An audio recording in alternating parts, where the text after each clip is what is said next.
Hello everyone, hope you all are doing good. So इस particular video में हम लोग एक नए बिजनेस को डिस्कस करेंगे। तो उस पे आने से पहले एक क्वेश्चन। तो जैसे आप देख रहे हैं कि हमारे देश में पूरी ये जो डेटा सेंटर की थीम अभी इमर्ज हुई है, एआई वगैरह की थीम इमर्ज हुई है। तो जैसे अभी कहा जाता है, जैसे अगर आपने टेक्नो इलेक्ट्रिक भी देखा है, तो हमारे कंट्री में कुछ अभी पूरे डेटा सेंटर्स जो है अभी कुछ 1 या 2 गीगावाट के आसपास है। वो अभी बढ़ के आने वाले समय में कुछ 8 या 10 गीगावाट होने की बात है by the end of FY30। अब ये जो डेटा सेंटर का थीम है, तो अगर आप रिकॉल कर सकते हैं, तो जो यहाँ पे कांस्टेंट फैक्टर होता है, मतलब जो एक इशू वाला पैरामीटर होता है, वो आपकी कॉस्ट नहीं होती है, रादर आपकी इलेक्ट्रिसिटी की सप्लाई होती है, और जो लैंड की सप्लाई होती है वो ज्यादा एक डोमिनेटिंग फैक्टर बन जाता है।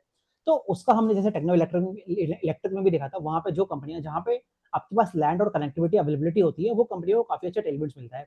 तो अभी देखिए, अल्टीमेटली जितनी भी कनेक्टिविटी होती है उससे आता क्या है, उससे तो आपकी इलेक्ट्रिसिटी आती है ना। तो आप ये समझिए कि यहाँ पे कौन से बिजनेस को फायदा है। तो यहाँ पे वैसे बिजनेसेस जो होते हैं जो आपके basically power generating companies companies होती है, both in the case of India as well as India के बाहर भी जितनी भी कंट्रीज है, वहां पे भी जो डेटा सेंटर की थीम है, अल्टीमेटली वो ड्राइव इससे होगी कि आप उसके कंप्यूटेशन पावर के लिए वो इलेक्ट्रिसिटी की सप्लाई आप दे पाते हो या नहीं दे पाते हो। तो देखिए, अब एक चीज ऐसे आप समझिए। और एट द सेम टाइम, जैसे अगर आपने बहुत सारी कंपनियों को ट्रैक किया, जैसे सोना कॉमशर हो गया, या फिर जितनी भी कंपनियां हैं, तो आप एक चीज देखते होंगे उनके नंबर से पिछले कुछ क्वार्टर्स में हुआ है। एक तो लेबर कोड का इम्पैक्ट आया है। दूसरा, आप ये एक और चीज देखते होंगे कि इस पर्टिकुलर एक्स नाम की कंपनी ने अपने कॉस्ट वगैरह को सेव किया है। सेव कैसे किया है? उन्होंने कुछ सोलर प्लांट वगैरह लगा दिया, विंड के प्लांट लगा दिए, अपनी रूफटॉप सोलर सोलर लगा दी। तो उससे उनके कॉस्ट में आपको दिखता है कि उनको कुछ सेविंग होती है। तो क्या ये कंपनियां अपने मन से कर रही है कॉस्ट को सेव करने के लिए? नहीं, वो ऐसा नहीं करती हैं। रादर वो क्यों कर रहा है? बिकॉज एक और जो पूरा नया मैंडेट है इस पूरे सेक्टर के लिए, जिसको ESG नॉर्म्स कहते हैं, आप हर कंपनियों के पीपीटीज वगैरह में देखते हो कि उनके एंड में वो इन्वायरमेंटल, सोशल और गवर्नेंस नॉर्म्स होते हैं। वो होते क्या है? वो बेसिकली ये जो अभी देख रहे हो आप, जैसे COP26 हुआ था आज से 2 या 3 साल पहले, COP22 आई थिंक। तो उसमें बेसिकली क्या होता है, जो नेट जीरो इमिशन टारगेट्स होते हैं, जैसे इंडिया ने जो ग्लासगो समिट हुई थी कुछ सालों पहले, तो वहां पे इंडिया ने जाके कहा था कि हम लगभग 2070 तक हम पूरे कंट्री को नेट जीरो करेंगे। तो ये जो नेट जीरो करने की थीम क्या होती है, जैसे आप देख रहे हो क्लाइमेट चेंज वगैरह हो रहा है, तो उसके लिए सभी कंट्री को टारगेट है कि अपनी CO2 इमिशन को कम किया जाए। तो उसके लिए अब देखिए, कोई कंट्री अगर CO2 इमिशन कर रहा है, तो उसका बेसिकली वो होता कहाँ से है? वो आपकी ट्रांसपोर्टेशन से होती है, आपकी एग्रीकल्चर से होती है, फिर आपकी जो पूरे CNI कस्टमर्स होते हैं, जो आपकी कमर्शियल और इंडस्ट्रियल कस्टमर्स होते हैं।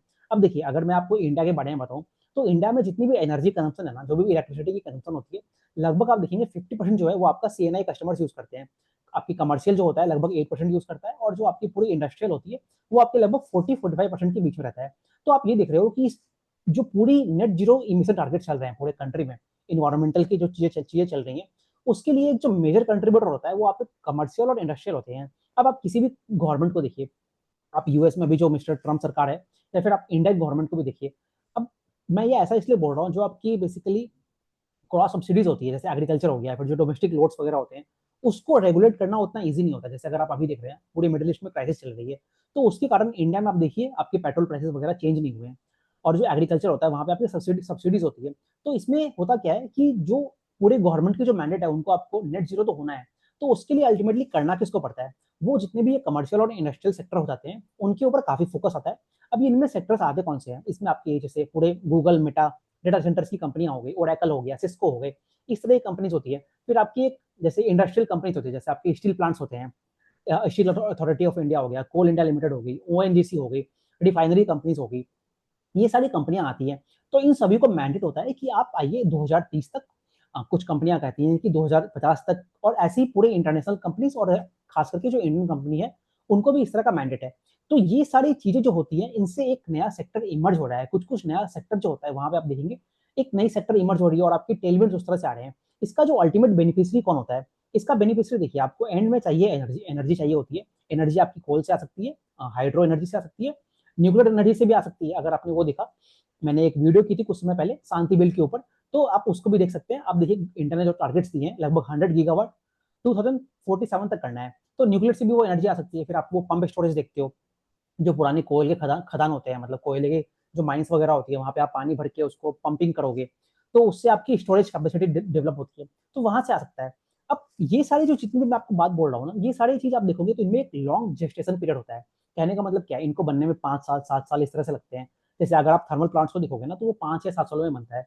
अब आप रिकॉल कर सकते हैं, हम लोग कई सारी रिन्यूएबल कंपनीज को देखते हैं, तो वहां पे आप देखिए, आपको ये समझ में आएगा कि आप देखिए जितनी भी कंपनियां हैं 1 से 1.5 साल में अपने पूरे आड़ी प्लांट्स को लगा देता है, तो तभी तो आप देखते हो ना कि पूरे इंडिया में आज के डेट में लगभग 1 साल के अंदर आप लगभग 50 गीगावाट के आसपास पूरी आड़ी कैपेसिटी ऐड कर देते हो, जिसमें आपकी एक मेजर चंक आपका ऑफ कोर्स आपकी सोलर होती है, फिर आपके उसमें कुछ 6-7 गीगावाट जो होता है वो आपको विंड से आता है।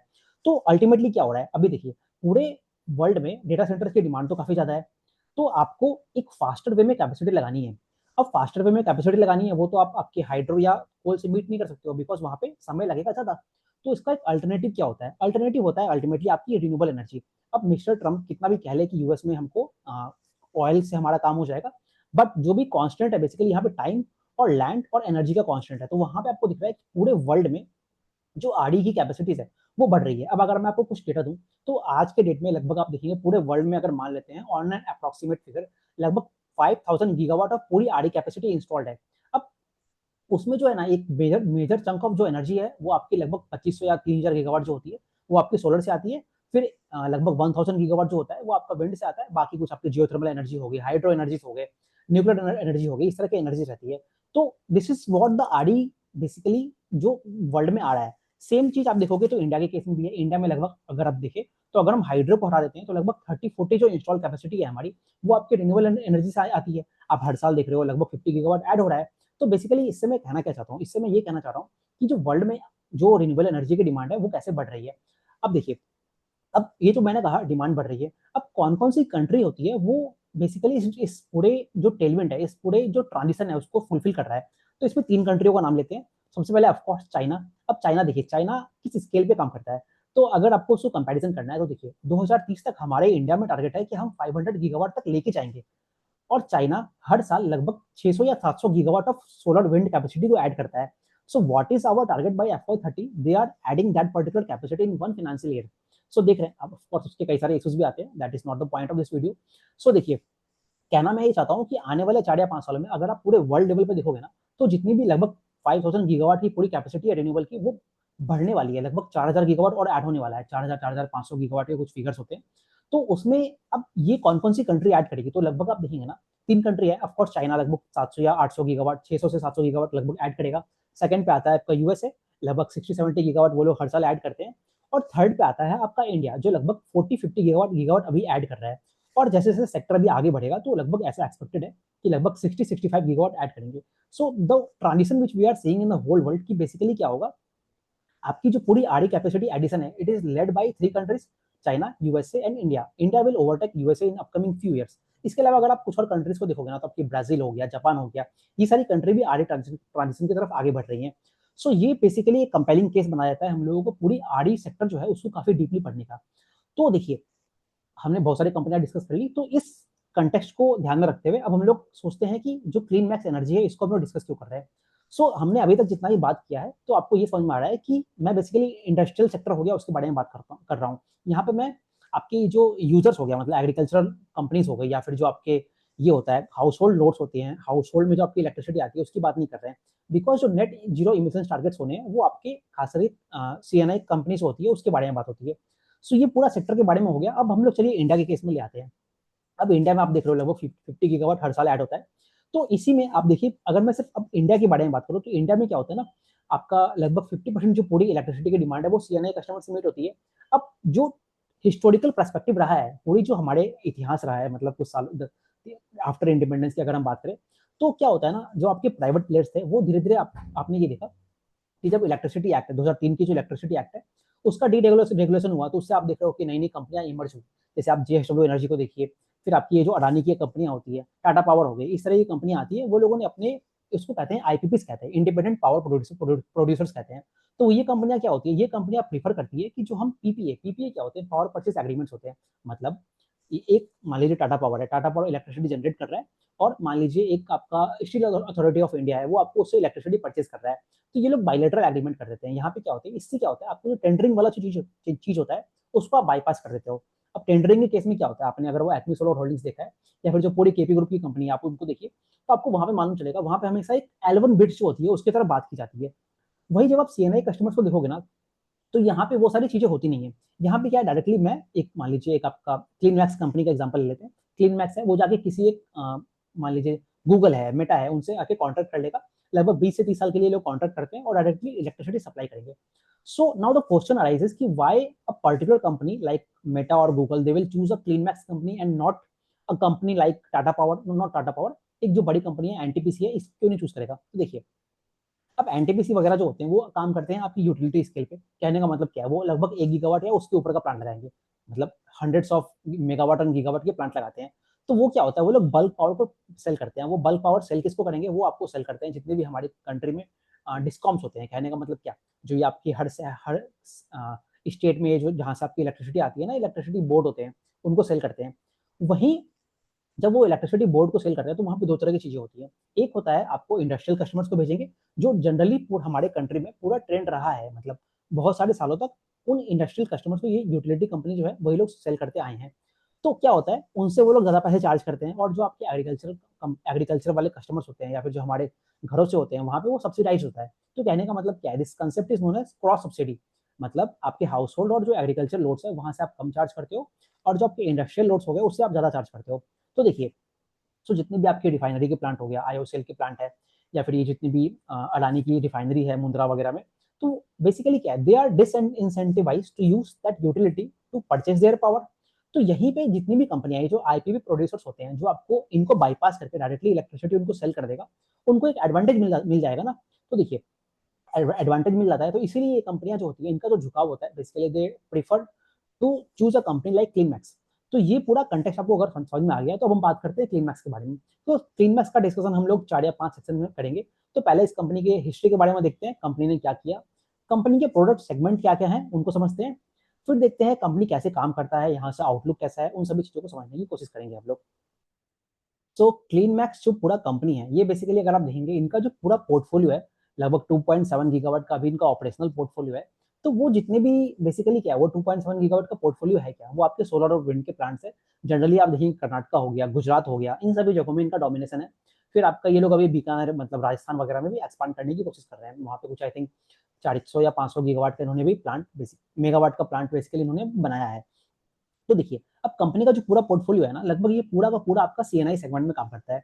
या कहने का मतलब क्या, ये कोई भी यूटिलिटी स्केल पे अपने पावर को सेल नहीं करते हैं, डायरेक्टली बायलैटरल कॉन्ट्रैक्ट करते हैं, और आपके जितने भी ये सीएनआई कस्टमर्स है इनको सेल करते हैं। अब देखिए, इससे होता क्या है, तो अगर आपको ये समझना है, तो पहले आपको ये समझना पड़ेगा कि जितनी भी कंपनियां हैं उनकी प्रोक्योरमेंट स्ट्रेटेजी क्या होती है, मतलब वो लोग पावर लेते कैसे हैं। तो वो समझना है अगर आपको, तो देखिए, दो तरह की चीजें होती हैं आपकी, जितनी भी पावर प्लांट्स है, मतलब जो इलेक्ट्रिसिटी जनरेटिंग एरियाज हैं, वो क्या किस तरह से हो सकते हैं। एक होता है ऑन साइट, एक होता है ऑफ साइट। ऑन साइट क्या है, जैसे खावड़ा का एग्जांपल लेते हैं।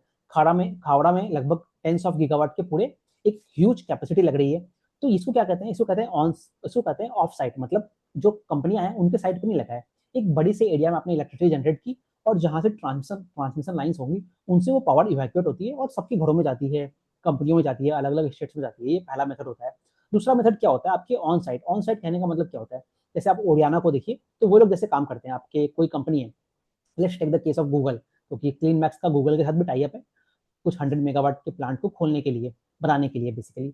सो क्या करेंगे ये लोग, गूगल के जितने भी बेसिकली ऑफिस वगैरह होंगे, उनके डेटा सेंटर्स होंगे, उनके आसपास जाएंगे, उनके जो रूफटॉप होगा वहां पे आपके जाके सोलर पैनल लगाएंगे। या फिर अगर उनके पास खाली जगह है, जैसे आप कुछ देखिए, एग्जाम्पल के लिए बैंगलोर एयरपोर्ट ले लीजिए, या फिर जितने भी एयरपोर्ट्स होते हैं, गवर्नमेंट बिल्डिंग्स होती है, उनके पास देखेंगे खाली जगह होती है, तो वहाँ पे अगर आपने वो रनवे से कभी आप लोगों ने टेक ऑफ किया होगा, तो आप लोग देखते होंगे कि अगल बगल कोने में सोलर पैनल्स लगे होते हैं। तो बेसिकली ये मेथोडोलॉजी क्या है, ये इसको कहते हैं ऑन साइट। इसका अच्छा एग्जांपल आपका ओडियाना है, क्योंकि वो लोग रेस्को मॉडल पे काम करते हुए जितनी भी आपकी कंपनियां होती है उनके लिए जाके उनके ऑन साइट पे सोलर पैनल्स लगाते हैं। तो इनका ये दूसरा मेथोडोलॉजी हो गया। तो ये जो कंपनी है आपका, देखिए, ऑन साइट पे भी काम करता है और ऑफ साइट पे भी काम करता है, दोनों तरह से काम करता है। जो बल्क इनका सेल होता है वो आपके ऑफ साइट होता है। कहने का मतलब क्या, खुद की ये लोग कनेक्टिविटी वगैरह लेंगे, मान लीजिए आपके कर्नाटका में कहीं भी प्लांट लगा दिया, बीकानेर में प्लांट लगाया, गुजरात में विंड सोलर के प्लांट लगाए, और वहां से पूरी कनेक्टिविटी लेके पावर ट्रांसमिट किया। तो पहला मेथड ये हो गया। दूसरा मेथड ऑन साइट पे करते हैं। इसके अलावा इनका एक और सेगमेंट है जो लगभग 7 या 8% रेवेन्यू को कंट्रीब्यूट करता है। अगर आप उस सेगमेंट को देखोगे ना, तो बेसिकली क्या है, वो आप ऐसे समझ लीजिए, ईपीसी का काम है। ईपीसी का काम क्या होता है, मान लीजिए ओरेकल कंपनी है, तो वो कंपनी चाहता है कि आप आइए, पूरा पैसा मेरा होगा, मतलब केपेक्स हम लगाएंगे, आप आके उस पर ईपीसी का काम कीजिए, और बदले में आप ओएनएम का भी काम कीजिए 10 सालों के लिए, 15 सालों के लिए। तो ये बेसिकली होता है आपका ऑपरेशन एंड मेंटेनेंस वाला मॉडल हो गया। तो इससे, इसको ये लोग कहते हैं, इनको रेन्यूएबल एनर्जी सर्विसेज वाला मॉडल कहते हैं। तो सर्विसेज सेगमेंट में काम करते हैं, लगभग 7% यहाँ से इनका रेवेन्यू आता है। एक और इनका सेगमेंट है, उसको कहते हैं कार्बन मार्केट्स कंसल्टेंसी वगैरह की सर्विसेज देते हैं। तो अभी जैसे हमने वो अद्वैत एनर्जी को डिस्कस किया था रिसेंटली, तो वो कंपनी भी कुछ इस तरह से काम करती है। तो यहाँ पे ये लोग काम कैसे करते हैं, तो देखिए ये काफी इंटरेस्टिंग है। अगर आपको इसको समझना है तो आप देखिए, अगर आप देखते हो एक कंसेप्ट होता है वर्चुअल पावर परचेज एग्रीमेंट्स। तो ये होते क्या है, तो सपोज कीजिए आपका गूगल का एक प्लांट है, मान लेते हैं यूएस में लगा है। अब वो प्लांट है, क्या वो प्लांट अपने जितनी भी कार्बन एमिट करेगा तो क्या वो उसको इंडिया से ऑफसेट कर सकता है? कहने का मतलब क्या है, एक एक प्लांट में इंडिया में लगाता हूँ और जो इलेक्ट्रिसिटी यहाँ से रिन्यूएबल एनर्जी जनरेट होगी उसके बदले में मैं गूगल को सर्टिफिकेट दे दूंगा, और गूगल वहाँ पे अपने जो कंपनी है इनकी या फिर जो गवर्नमेंट है उनको दिखा देगा। वो कहेगा कि इतनी जो एनर्जी है हम रिन्यूएबल से जनरेट कर रहे हैं। अब कहने का मतलब ये है कि वो भले ही इलेक्ट्रिसिटी किसी भी फॉर्म में यूज करे, but somewhere else in the other part of the world they are generating electricity using renewable energy. और कई बार क्या होता है, एट द सेम टाइम ये लोग क्या करते हैं उसमें इन्वेस्ट भी कर देते हैं। मतलब अगर 75 मतलब 25% जो इक्विटी होती है उस एसपीवी का, मतलब स्पेशल पर्पस व्हीकल का जो है, जो उस प्रोजेक्ट को बनाएगा, उसमें कुछ इनकी बेसिकली इक्विटी इन्फ्यूजन हो जाता है। तो कंपनियां कुछ इस तरह से काम करती है। तो कंपनी देखेंगे, इस कंपनी के केस में वैसे वर्चुअल पावर परचेज एग्रीमेंट्स होते हैं वो काफी सारे हैं। तो इस तरह से आप देखते हो, इसलिए ये कंपनी जो है ना, आप देखेंगे ये लोग ऐसे बात करते हैं कि लगभग जो इनका 42% पोर्टफोलियो है पूरा, वो आपका डेटा सेंटर और एआई से आता है। अब वो जो पोर्टफोलियो है ना, वो आपका बहुत इंडियन कंपनी से भी आता है और एज वेल एज आपके जो यूएस हो गया, आपके जो थाईलैंड हो गया, या फिर जो मिडिल ईस्ट कंट्रीज है उन जगहों से भी आता है। तो इसको पूरा वर्चुअल पावर परचेज एग्रीमेंट कहते हैं। तो आप क्लियरली देख सकते हो यहाँ पे जिस तरह के सेगमेंट में ये लोग काम कर रहे हैं वहाँ पे आपको प्राइसिंग पावर मिलेगा। रिसीवेबल डेज होंगे वो आपके बहुत कम होंगे, इसलिए इनका जो डे सेल्स डेज पर सेल्स होता है ना, डीएसओ डेज, ये डेज सेल्स होते हैं वो आपको बहुत कम दिखेंगे इस कंपनी के लिए। वही जब आप बाकी कंपनी को देखोगे तो वो काफी ज्यादा होते हैं। जैसे इस कंपनी का कुछ आई थिंक 20 या 30 डेज के बीच में होता है। वही जैसे आप पूरे सेक्टर में देखोगे तो लगभग 70 डेज होते हैं वहाँ पे। बेसिकली वो है क्या, वो आपके रिसीवेबल डेज है। तो ऐसा क्यों होता है, बिकॉज एक तो आपके पास प्राइसिंग पावर होती है। दूसरा चीज ये है कि जो पूरा इनकी जो कंपनियां हैं जैसे ओरेकल, गूगल, सिस्को, ये सारी जो कंपनियां हैं ये आपकी A- या उससे ऊपर के रेटिंग की कंपनी होती है। तो वहां पे आपको कभी भी क्रेडिट रिस्क नहीं दिखता है। तो कंपनियां कुछ इस तरह से काम करती है। और अगर आपको कुछ और भी कार्बन मार्केट के बारे में समझना है तो बेसिकली होता क्या है, तो एक नई पूरी सेक्टर डेवलप हो रही है। वहां पे आप देखेंगे जैसे कार्बन सर्टिफिकेट्स होते हैं।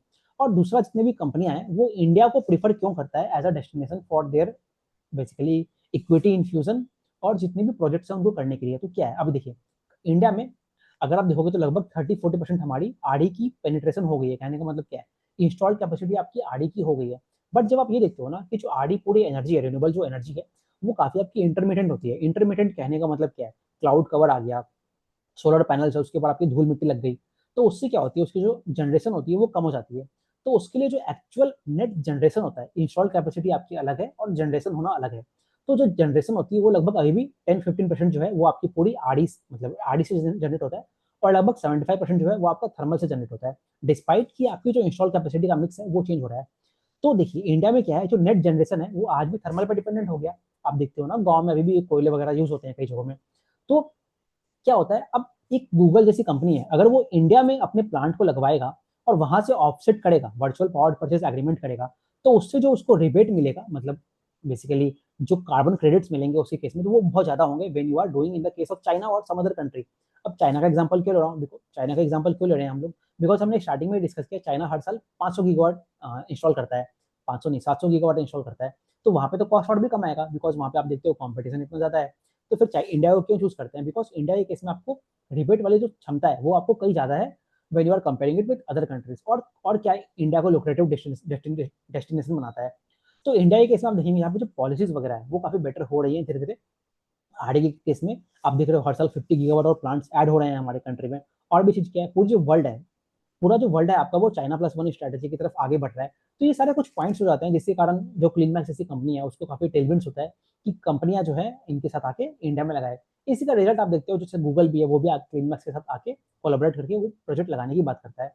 सो ये कुछ इनका पूरा बिजनेस मॉडल हो गया, इस तरह से ये लोग आगे बढ़ते हैं। तो अब देखिए, अब कंपनी का प्लान्स क्या है, कैसे आपको जज करना है इस कंपनी को, उसको उस बारे में समझते हैं।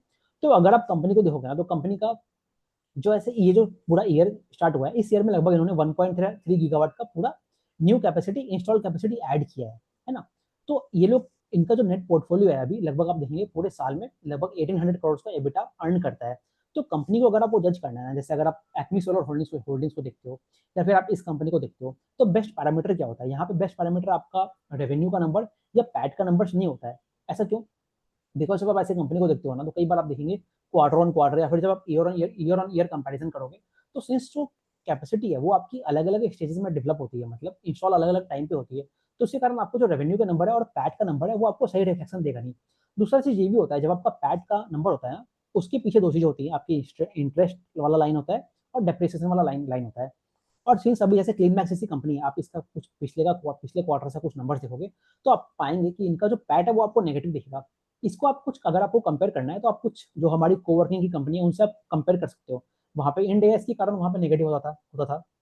अगर आप क्लीन मैक्स इन्वायरो को देखोगे, तो यहाँ पे आपके हाई डेप्रिसिएशन जो कॉस्ट होते हैं उसके कारण ये कंपनी का आप पैट देखोगे अफेक्ट हो जाता है। अफेक्ट इसलिए होता है बिकॉज अभी ये बहुत रैपिड पेस में ग्रो कर रहे हैं ना, पूरे एक साल के अंदर लगभग इन्होंने 1.3 गीगावाट का ऐड कर दिया, मतलब 50% से 60% के ऊपर इन्होंने कैपेसिटी को एक्सपांड किया है।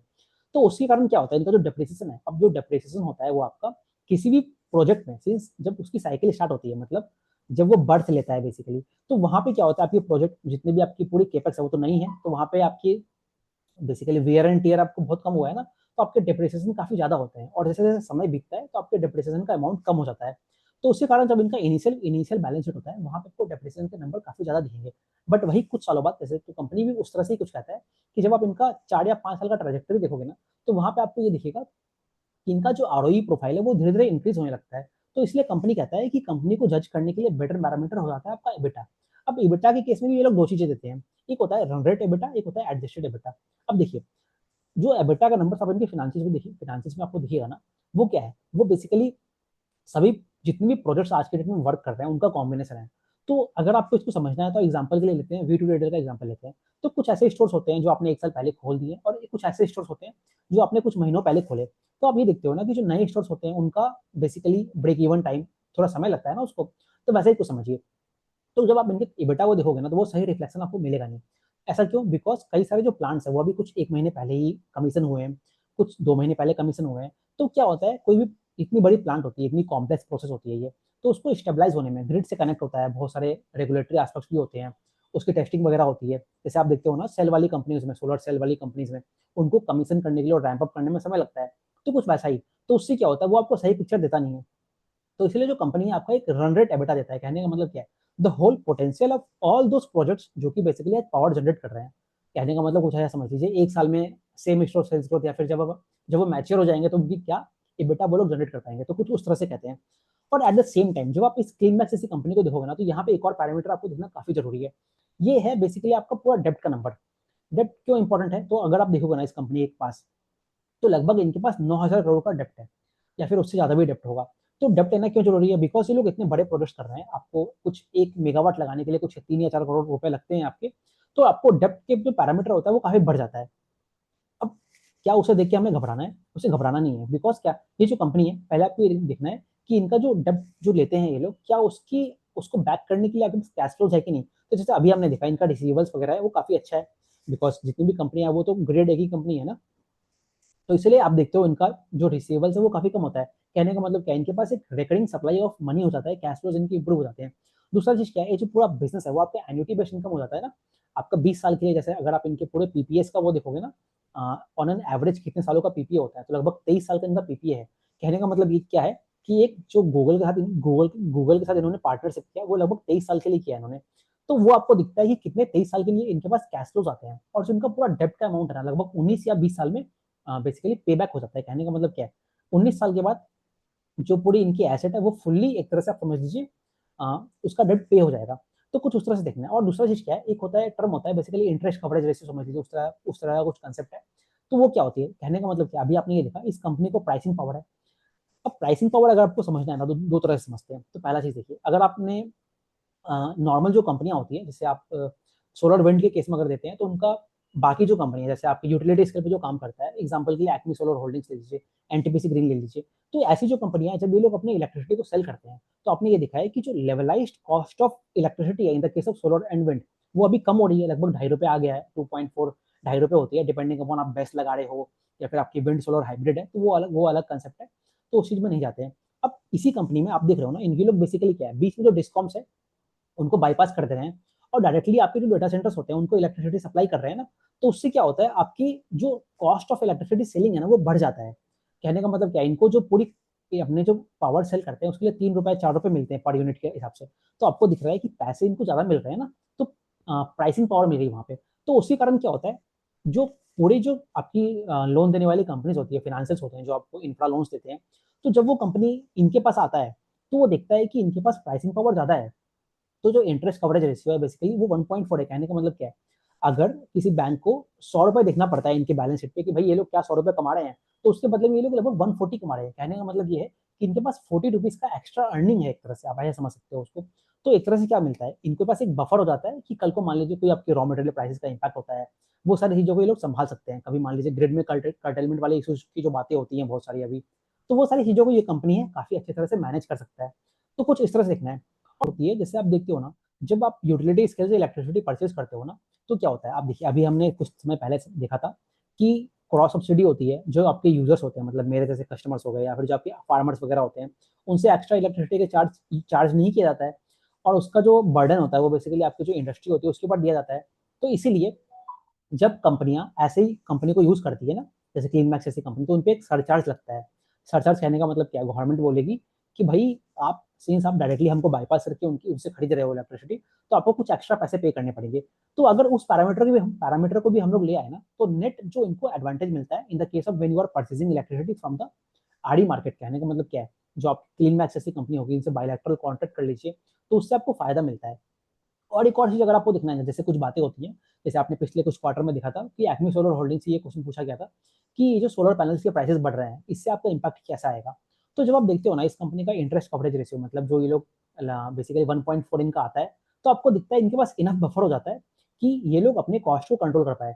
दूसरा चीज क्या है, आप देखिए, जैसे आप हमने अभी समझा इस कंपनी के पास प्राइसिंग पावर है, तो ये लोग क्या, जो भी प्राइसेस का इम्पैक्ट होता है उसको पास ऑन कर सकते हैं। उसका रिजल्ट हमें कैसे दिखता है, दो तरह से दिखता है। हर साल ये लोग अपने टैरिफ्स को थोड़ा थोड़ा बढ़ाते हैं। दूसरा चीज ये भी है, जैसे अभी आप देखिए, जैसे ये ALMM की पूरी लिस्ट अभी चेंज होने वाली है जुलाई से, तो वहां पे आप देख रहे हैं कि जो सेल्स की प्रोक्योरमेंट हो रही है, पहले क्लीन मैक्स जैसी जो कंपनी है चाइना वगैरह से अपने सेल्स को प्रोक्योर करते थे, बिकॉज ये लोग तो DCR में काम करते नहीं है, ये लोग तो पूरा इनका नॉन DCR में काम करते हैं, डोमेस्टिक सेल रिक्वायरमेंट वाली जो चीज है।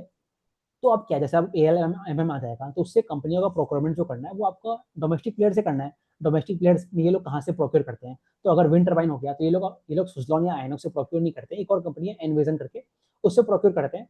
फिर आपको अगर देखना है इन लोग सोलर पैनल्स कैसे प्रोक्योर करते हैं, तो वो आपके एमीवे फोटोवोल्टिक्स हो गया, उनसे प्रोक्योर करते हैं। एक और कंपनी है जैसे नाम है उसका, तो उन सभी कंपनियों से लोग प्रोक्योर करते हैं। तो अब देख रहे हो कि जैसे जैसे इंडिया से सेल्स प्रोक्योर करना स्टार्ट होगा, तो वहां पे आपकी सेल की कॉस्ट बढ़ जाएगी। ऑफकोर्स वो मॉड्यूल वाली कंपनियों को फायदा मिलने वाला है, मॉड्यूल सेल्स वाली कंपनियों को। तो इस कंपनी के केस में क्या, इनको अपनी अपनी प्राइसेस बढ़ानी पड़ेगी। तो ये लोग 7 से 10% पैसे बढ़ाएंगे अपने पूरे टैरिफ्स वगैरह का। तो what the point which I am trying to say, कि इस कंपनी के पास इनफ लीवर्स होते हैं कि वो अपने टैरिफ्स वगैरह को बढ़ा सके। तो इस पूरे बिजनेस के लिए अगर आपको कुछ इश्यूज वगैरह देखना है, तो आप देखिए, जैसे हम बाकी कंपनियों को भी देखते हैं, तो यहाँ पे सबसे बड़ा इशू क्या होता है, एक लैंड और जो कनेक्टिविटी की इश्यूज होते हैं ना, वो काफी इंपॉर्टेंट हो जाते हैं। बिकॉज ऐसा क्यों है, बिकॉज आप देखते हो ना, कल को मान लीजिए आपकी कोई सब स्टेशन है वो तैयार नहीं है, जो कि ऐसी कंपनियां हैं इनके कंट्रोल में नहीं होता है। Same applies for acme solar holdings also, same applies for clean max इन्वायरो also. तो वो पैरामीटर काफी इंपॉर्टेंट हो जाता है। तो इसके लिए ये जो कंपनियां हैं ना, ये सब करती क्या है, ये लोग क्या करते हैं, अपने जो लैंड वगैरह होते हैं, कनेक्टिविटी होते हैं, वो पहले से लेकर रखते हैं। तो जैसे अगर आपने केपी ग्रुप की कंपनी देखी है, उनकी वो लोग PPT में वो चीज दिखाते हैं। सेम वे में अगर आप क्लीन मैक्स को भी देखोगे तो ये लोग भी दिखाते हैं। बट अगेन वो पैरामीटर आपको लेके चलना है। दूसरा चीज क्या होता है, जैसे क्या होता है, जैसे अभी आप देख रहे हो ना, ये पूरा सेक्टर इवॉल्व हो रहा है। जैसे आप वो ब्रोकिंग इंडस्ट्री को देखते हो ना, तो वहाँ पे सेबी के पूरे FNO वाले रेगुलेशन आते हैं, कुछ वैसे ही समझ लीजिए यहाँ पे भी। तो अभी भी सेक्टर जो है पूरा इवॉल्व हुआ नहीं है इंडिया में। कई सारी जो चीजें, जैसे CNI सेगमेंट पूरा हो गया, जो पूरी जो CNI कस्टमर्स है ना, लगभग अभी भी आप देखेंगे जो बायलेटरल कॉन्ट्रैक्ट्स होते हैं वो सिंगल डिजिट में ही है, मतलब 8-12% ही है। और जब आप डेवलप मार्केट को देखोगे ना, जैसे US वगैरह हो गए, तो वहाँ पे जो पूरी प्रोक्योरमेंट होती है वो आपके लगभग 80-90% पे है। तो इंडिया की जो मार्केट है वो पूरे डेवलप अभी हुई नहीं है। इसका और एग्जाम्पल आप देखोगे ना, तो अगर आप वो IEX कंपनी जो है आपकी, बेसिकली इंडियन एनर्जी एक्सचेंज जो कंपनी है, अगर आप उस कंपनी को देखिए तो वो कंपनी कैसे इवॉल्व हो रही है, तो वहाँ पे भी आप देखते हो रेगुलेटरी एस्पेक्ट्स होते हैं। तो वही कुछ चीज आप इस कंपनी के लिए भी ले सकते हो। तो कहने का मतलब क्या, अल्टीमेटली ये जो पूरा सेक्टर है इन कंपनसिंग एवरीथिंग, तो वो अभी इवॉल्व हो रहा है। तो उसमें क्या होता है, रेगुलेटरी एस्पेक्ट्स होते हैं, जैसे DSM रेगुलेशंस होता है, आपकी बैंकिंग रूल्स वगैरह होती है, कर्टलमेंट्स आपके होते हैं, तो अलग अलग पैरामीटर्स है, तो वो सारी चीजें हमें देख के चलना पड़ेगा। बट अगेन उस चीजों से जो नेट आपकी जो टेलविंड्स है वो आपके मच हायर है when you are comparing it with this small issues, because जो रेगुलेटरी एस्पेक्ट्स है। बट उससे थोड़ी अनसर्टेनिटी इन बिजनेस में बीच बीच में आते रहेंगे आपके पास, तो वो पॉइंट आपको लेके चलना है। इन सभी चीजों के अलावा अगर मैं पूरे स्कोप के बारे में बात करूं, तो अगर आप देख रहे हो ना, तो जो पूरा सीएनआई सेगमेंट है, जब मैं पूरी आड़ी जो पूरी सेक्टर है जहाँ पे आपकी ये जो जितने भी आपकी आड़ी से बेसिकली पावर जनरेशन होना है, तो जैसे हमने पहले बात किया कि अभी लगभग 10 से 15% एक्चुअल जनरेशन आड़ी से होता है। एक ह्यूज चंक जो है आपका थर्मल से आ रहा है, कहने का मतलब क्या, 75% थर्मल से है और 10-15% आपका आड़ी से है। तो ये जो बेसिकली चीज है ना, वो आपकी FY30 तक चीजें बदलने वाली है। तो आपकी जो थर्मल होगा वो लगभग घट के 58% पे आ जाएगा, 50-60% पे, और जो आपकी आड़ी है वो बढ़ के लगभग 30-40% पे चला जाएगा। अब देखिए, तो कहने का मतलब क्या, आड़ी से जो जनरेशन है वो आपका बढ़ने वाला है, और जो थर्मल है वो रिलेटिवली स्लोअर वे में बढ़ने वाला है। तो नेट, ये तो पूरे मैंने आपको आरई सेक्टर के बारे में बोल दिया। जब इसी में आप सिर्फ सीएनआई सेगमेंट को देखोगे ना, तो उसमें क्या होगा, सिंस आपकी पूरी मार्केट और इवॉल्व होगी, और जैसे ये जो छोटी कंपनियां इनके लिए काफी टेलविंड्स है, तो उसमें आपको दिखता है कि जो सीएनआई सेगमेंट का जो सेक्टर है वो आपका लगभग 20-30% पे ग्रो करने की, 20-25% पे ग्रो करने की बात है। तो उस कंटेक्स्ट में आपको इस बिजनेस को देखना चाहिए। और खास करके ये जो बिजनेस है, अभी अगर मैं इसके गाइडेंस वगैरह के बारे में बात करूँ, तो गाइडेंस ये लोग अपने एबिटा लेवल्स पे देते हैं। तो अगर आप इस कंपनी को ट्रैक कर रहे हो, तो कुछ पैरामीटर्स अगर आपको देखना है, तो आप देखिए इनकी पहले तो क्या इंस्टॉल कैपेसिटी है, क्या कॉन्ट्रैक्टेड कैपेसिटी है, मतलब आने वाले समय में ये लोग कैसी प्लांट्स को ऐड करने वाले हैं, वो चीज आपको देखनी है। फिर आपको इनका एबिटा का नंबर्स देखना पड़ेगा, कि that becomes the best parameter to track this company, कि एबिटा में कितना इंक्रीज हो रहा है। तो जैसे अभी अपकमिंग ईयर में ये लोग लगभग 1.5 गीगावाट ऐड करने की बात करते हैं। तो अभी लगभग कुछ आपका 2.7 गीगावाट इनका अभी का हो जाएगा, 1.5 ये लोग आने वाले, सॉरी, लगभग 3 गीगावाट अभी इनका पूरा इंस्टॉल कैपेसिटी है, 1.5 गीगावाट ये लोग अभी आने वाले साल में ऐड करने की बात करते हैं। तो उससे जो एबिटा जनरेशन है ना, तो अभी लगभग 1800 करोड़ का एबिटा ये लोग पूरे साल में जनरेट करते हैं, रन रेट एबिटा। और नेक्स्ट ईयर में लगभग 3000 करोड़ हो जाएगा रन रेट एबिटा। तो उससे आप इनका ग्रोथ पोटेंशियल निकाल सकते हो। पैट के नंबर्स आपको थोड़े से सप्रेस दिखेंगे, बट अगेन वो एक अकाउंटिंग टर्म्स है, बिजनेस जो है आपको दिखता है, क्योंकि मार्केट तो उस चीज को पहले ही फैक्टर इन कर लेता है ना। तो उस पैरामीटर में आपको दिखना है। और अभी जब आप इनके वैल्यूएशंस को देखोगे ना, अब आप वैल्यूएशंस दो तरह से देख सकते हो। अब एक आप पी का मल्टीपल देख लीजिए, एक आप ईवी बाई ईबिटा देखिए। जब आप पी के मल्टीपल को देखोगे तो वो करेक्ट मैट्रिक्स नहीं है, बिकॉज उससे आपको जो फिनांस कॉस्ट है और जो डेप्रिसिएशन है उसका इम्पैक्ट दिखता है। एक और इंटरेस्टिंग चीज है इस कंपनी के लिए, इन इन इस कंपनी के लिए, इंक्लूडिंग जो भी अदर बाकी कंपनी है, तो आप देखेंगे इन कंपनियों के केस में जैसे जैसे प्रोजेक्ट होते हैं ना, वो आगे बढ़ते हैं, तो आपको रीफिनांसिंग होता है। कहने का मतलब क्या है, आपकी इंटरेस्ट रेट कम होती है। तो अगर आप इस क्वार्टर में भी देखोगे ना, इनके आपको पैट दिखेगा एक ह्यूज वे में, मतलब आई थिंक 40 करोड़ का पैट आया है, और पहले कुछ नेगेटिव था, या तो कुछ 1 या 2 करोड़ था। तो उससे आपको ह्यूज जंप दिखता है। ऐसा क्यों हुआ है? बिकॉज क्या है ना, इन्होंने अभी रैपिड पेस में एक्सपांशन किया है, उनसे इलेक्ट्रिसिटी जनरेट होना स्टार्ट हो गया है। दूसरा, आपके इंटरेस्ट कॉस्ट कम हो गए हैं, तो लगभग मान लीजिए आपका अगर इंटरेस्ट रेट 0.5% भी कम होता है, और इनके पास 9,000 करोड़ का डेप्ट है, तो 9,000 multiplied by 0.5%, that includes 45 crore. मतलब इंटरेस्ट कॉस्ट पे सेविंग हो गई है आपकी 45 करोड़ की। दूसरा, इन्होंने आईपीओ लेके आए हैं, उससे डेप्ट इन्होंने पे किया है, तो वहां से भी कुछ फायदा हुआ है। तो उसी कारण पैट इनका बूस्टअप हुआ है। बट आने वाले क्वार्टर्स में जैसे जैसे कंपनियों के नए प्रोजेक्ट्स आएंगे, तो उससे आपको डेप्रिसिएशन भी दिखेगा। इसलिए बेटर पैरामीटर है, आप इनके इबिटा को देखिए, एट द सेम टाइम आप इनके डेट को देखिए, और इन दोनों का जो रेशियो होता है, जैसे आप एक्मी सोलर होल्डिंग्स को भी देखोगे, तो वो लोग कहते हैं लगभग 5.5 के अंदर रखने की बात करते हैं। तो ये भी कंपनी है, डिपेंडिंग अपॉन कौन सा पैरामीटर आप ले रहे हो, लगभग 4.4 से लेके 5.5 के बीच में रहता है, जो कि अगेन एक देखेंगे तो पूरा अच्छा फिगर है। एक और पैरामीटर आप इस कंपनी को देख सकते हो, एक होता है केपेक्स टू इबिटा। मतलब आप ऐसे समझिए, 100 रुपया केपेक्स करने के लिए मुझे कितना, सॉरी, 100 रुपया इबिटा करने के लिए कितना केपेक्स लगाना पड़ रहा है। तो कुछ ऐसा है, मान लीजिए 1 रुपए के इबिटा के लिए इनको कुछ 4 या 5 रुपए का केपेक्स करना पड़ता है। मतलब हर 5 रुपए के केपेक्स में ये लोग 1 रुपए का इबिटा जनरेट करते हैं। वही जब आप बाकी सेक्टर की कंपनी को देखोगे ना, तो वो लोग लगभग 7 से 9 रुपए का केपेक्स करना पड़ता है, जब वो लोग इबिटा को 1 रुपए के इबिटा जनरेट करने के लिए। तो that is again a reflection of pricing power. अब देखिए, इस कंपनी के पास प्राइसिंग पावर है, दूसरे के पास नहीं है।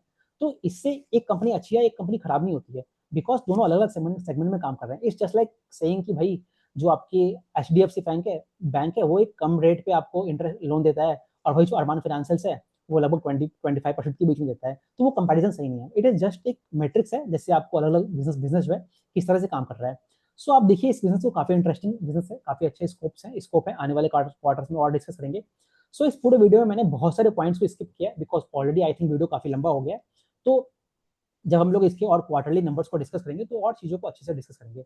हाँ, वैल्यूएशंस के बारे में एक और चीज, आप जब इनका पी देखोगे ना, तो पी आपको इनका काफी ज्यादा दिखेगा, बिकॉज पहले ये कुछ क्वार्टर्स में आपको वो नेगेटिव बेसिकली अकाउंटिंग टर्म्स में वो चीज दिख रही है। तो आने वाले क्वार्टर में जैसे जैसे प्रोजेक्ट्स मैच्योर होंगे, तो वो पैरामीटर और इंप्रूव होते जाएगा। तो पी देखना सही मैट्रिक्स नहीं है, आप उसके एबिटा को देखिए। और एबिटा का नंबर भी जब देखोगे ना, तो ईवी बाई एबिटा पर आप इसको कंपेयर कीजिए। तो जब आप सेक्टर में कंपेयर भी करोगे, तो ये कंपनी जो है अभी आपकी कम दिखती है when you are comparing it with the market leaders like आपकी एनटीपीसी ग्रीन हो गया, जेएसडब्ल्यू एनर्जी हो गई, या फिर इवन फॉर दैट आपकी एक्मे सोलर होल्डिंग्स। अब जो ये कंपनी है इसको जो वैल्यूएशंस मिल रहा है वो relatively there is expectation in the market कि इस कंपनी को वैल्यूएशन जो है वो आपको रिलेटिवली ज्यादा मिलेगा। ज्यादा क्यों मिलेगा? बिकॉज आपकी जो वर्किंग कैपिटल है यहाँ पे बेटर होंगी, प्राइसिंग पावर भी आपको बेटर मिल रही है। तो और दूसरा चीज क्या है, यहाँ पे जो टेंडर वाले इशू है, जो पीपीए कैंसिलेशन वगैरह हो गए, वो सारी चीजों की इम्पैक्ट जीरो है। जीरो क्यों है? बिकॉज ये लोग सेगमेंट में काम ही नहीं करते हैं ना, ये लोग तो पूरा सीएनआई में काम कर रहे हैं, तो वो इश्यूज भी यहाँ पे नहीं मिलने वाले। तो देखते हैं कंपनी कैसे इवॉल्व होती है। होप आपके पॉइंट्स क्लियर हो गए होंगे। बाकी पॉइंट्स को हम लोग जब इनके क्वार्टर के नंबर डिस्कस करेंगे तो धीरे धीरे और जानने की कोशिश करते रहेंगे। आप अपने डाउट्स पूछते रहिए। होप आपको कंसेप्ट क्लियर हो गया होगा। Thank you very much.